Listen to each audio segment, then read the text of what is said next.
There's a strange kind of pain that comes with ambition, when you can see the person you could become, but you just can't seem to become him. You wake up tired, scroll for an hour, and tell yourself you'll start, after one more video.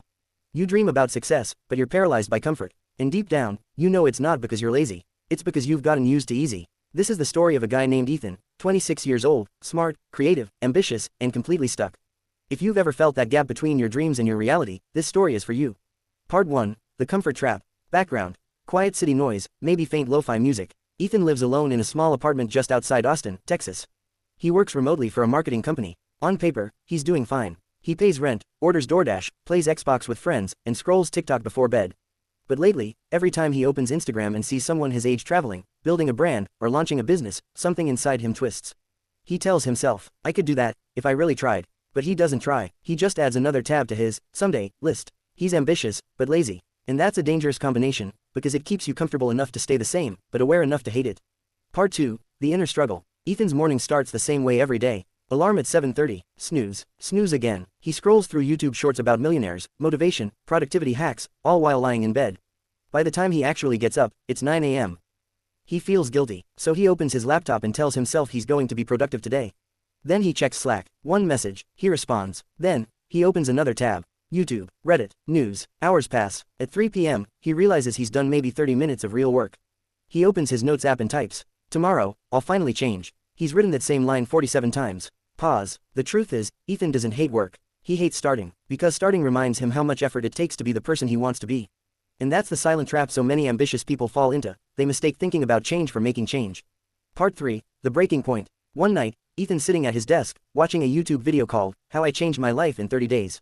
It's another self-improvement video. He's seen hundreds, but this one hits different, not because of what it says, but because of what it doesn't. The creator talks about how he wasted years waiting to feel ready. He says, if you're waiting for motivation, you've already lost.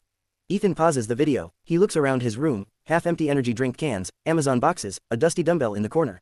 He feels that familiar weight in his chest, that quiet realization that time is moving, and he's not. He whispers to himself, I'm 26, when did I stop trying? Slow piano music fades in. That night, for the first time in months, he closes his laptop early. He sits in silence, no phone, no noise, he just thinks. He realizes he's been living on autopilot, feeding himself short bursts of dopamine, convincing himself he's learning, while he's really just scrolling. He's ambitious, but addicted to easy, and in that moment, something clicks. He doesn't feel inspired, he feels tired of himself. Part 4, The Shift. The next morning, Ethan wakes up before his alarm. It's 6:30, he doesn't feel like doing anything, but he remembers that feeling from the night before. So he sits up, he opens his laptop, not to scroll, but to write. He writes a single line on a blank page, do one thing today that makes me uncomfortable. He stares at it, then, he picks something simple. Go for a run. He hates running, he's out of shape, he wants to quit after 3 minutes. But he keeps going, one slow block at a time. When he finishes, he's not proud of the distance. He's proud he didn't quit, and for the first time in months, he feels a small spark of control. Part 5, Small Wins. Over the next few days, Ethan makes a deal with himself. Number 30-day challenge, no morning routine overhaul, just one uncomfortable thing a day. Day 2, he takes a cold shower. Day 3, he cleans his apartment. Day 4, he finally updates his portfolio. They're small things, but they build momentum. And momentum is addictive. By week 2, something weird happens, Ethan starts to crave progress more than comfort.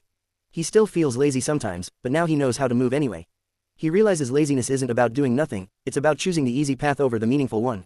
Pause, music swells slightly, and each time he chooses discomfort, his self-respect grows. Part 6, The Lesson. A month later, Ethan's life doesn't look drastically different. He's not rich, he hasn't made it, but his mindset has shifted completely. He used to see motivation as a spark. Now he sees it as a skill. He used to think successful people were naturally disciplined. Now he understands, they just built habits that work even when they don't feel like it. He learns something powerful. Discipline isn't about forcing yourself to work hard. It's about creating systems that make the hard thing automatic. Every time he chooses the harder option, wake up early, go to the gym, say no to distractions, he becomes slightly more of the person he wants to be. And that's the secret most ambitious but lazy people miss. You don't wake up transformed. You build the person you wish you were, one small decision at a time. Part 7, Reflection. Quiet reflective music. One evening, Ethan's sitting on his balcony, watching the sun set over the city. His phone buzzes with a notification, another self-improvement video. He smiles, and ignores it, because now, he doesn't watch those stories anymore. He lives them. He realizes something powerful. You don't have to stop being lazy to change your life. You just have to stop letting laziness make your decisions. Ambition and laziness can exist in the same person. The difference is which one you feed. Ending. The takeaway. Music swells gently, hopeful, cinematic. So if you're watching this and thinking, that's me, I'm ambitious, but lazy. Good. That means you see it. And seeing it is the first step to changing it. You don't need a miracle morning. You don't need to become a productivity machine. You just need to choose one hard thing, and do it. Because every time you do, you're proving to yourself that you can. And once you prove that enough times, the version of you that used to feel lazy becomes unstoppable. Beat of silence. Remember, laziness isn't your enemy, comfort is. The longer you stay comfortable, the further you drift from the life you actually want. So get up, start small, and keep going, because one day, you'll look back and realize, you were never lazy, you were just waiting for the right story to begin. Music fades out. Outro. Call to action. Narrator. If this story hit you, don't scroll away. Take this as your sign to do the first uncomfortable thing today. And when you do, come back and tell me what it was. This is Smart Dollar Guide, where we turn lazy ambition into real progress. Fade out logo. Outro music. Ethan wasn't the only one living that cycle. Across town, in another small apartment with LED lights and half-open blinds, lived his old college friend, Jake. They'd been close once, same dorm, same big dreams. Back then, they'd stay up until 3 a.m. talking about business ideas, startups, YouTube channels. Both had ambition, and both had excuses. But life has a way of separating people, not by intelligence, not by luck, but by habits. Scene 1, introducing Jake. Background.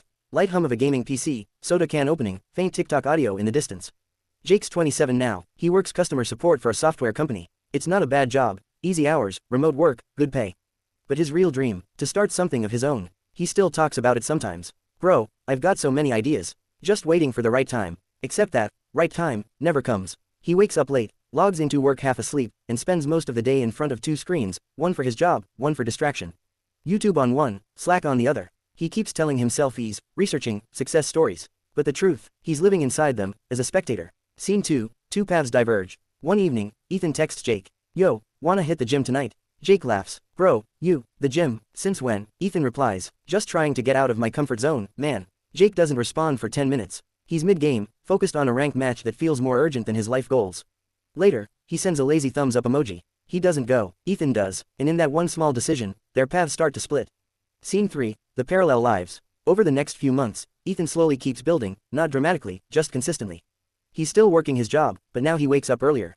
Reads, runs, journals. He even starts freelancing on the side, small projects that help him learn marketing deeper. Jake, on the other hand, stays in the loop. He keeps watching self-improvement YouTubers while eating takeout at 1 a.m. He scrolls through success reels while complaining about not having time. The irony, he has too much time, he just spends it on the easiest possible things. He's ambitious, but he confuses planning with progress. Music deepens, subtle emotional tone. Scene 4, the warning sign. One Friday night, Jake's scrolling Instagram when he sees Ethan's story, a short clip of him running at sunrise. The caption reads, consistency beats motivation. Jake watches it 3 times. Something about it bothers him. Not jealousy, more like discomfort. Because deep down, he knows he could do that too. He just doesn't. He mutters to himself, good for him, I guess. Then he scrolls past it, straight into another dopamine hit. And that's the thing, discomfort doesn't always push you to change. Sometimes, it just pushes you deeper into denial. Scene 5, the conversation. Background. Cafe ambience, soft chatter. A few weeks later, Ethan and Jake finally meet for coffee. It's been months. Jake looks tired, not physically, but mentally drained. You can see it in the way he avoids eye contact, laughs too loud, and keeps checking his phone. Ethan asks, how's work been? Jake shrugs, same old, man, thinking about quitting though, might start something soon. Ethan smiles, he's heard that before. What's stopping you? Jake stirs his coffee, eyes down. I don't know, bro. Just waiting for motivation, I guess. Ethan nods slowly. You won't find it by waiting. Jake frowns. Easy for you to say, Mr. Productive. Ethan chuckles. You think I feel motivated every morning? I don't. I just got tired of hating myself for not trying. Pause, tension, background fades to silence. Jake doesn't respond. He looks away. He knows Ethan's right, but knowing and acting are 2 different worlds. Scene 6, the cycle continues. Weeks pass. Ethan keeps growing, slowly but steadily. He gets promoted, saves some money, starts recording faceless videos to share what he's learned. Jake stays the same. He keeps watching from the sidelines. He even likes Ethan's videos, proud, but quietly envious. He tells himself he'll start too, soon. After he finishes this series. After this new update. After Monday. But Monday never comes. Because when you make comfort your home, every door to growth starts to feel like a threat. Scene 7, the wake-up moment. One morning, Jake's company lays off 20 employees. He's safe, but barely. For the first time in years, he feels fear. He thinks, what if I lost my job? What would I even do? He realizes he's built nothing of his own, no skills, no projects, no side income. Just years of scrolling, wishing, and waiting. He texts Ethan, bro, you still doing that side hustle thing? Ethan replies, yeah, man, it's been growing a bit. Want me to show you how I started? Jake types, sure, then he erases it, then he closes the chat. He tells himself, tomorrow. That night, he opens YouTube again, searching for motivation for lazy people. He watches video after video until 2 a.m. When he wakes up the next day, nothing changes. Music fades to quiet despair tone. Scene 8, the reflection. Narrator. Jake's story isn't unique. In fact, it's the story most people live without realizing. They're smart enough to know what they should do, but too comfortable to actually do it. They wait for a perfect moment, not knowing that waiting is what kills their dreams slowly.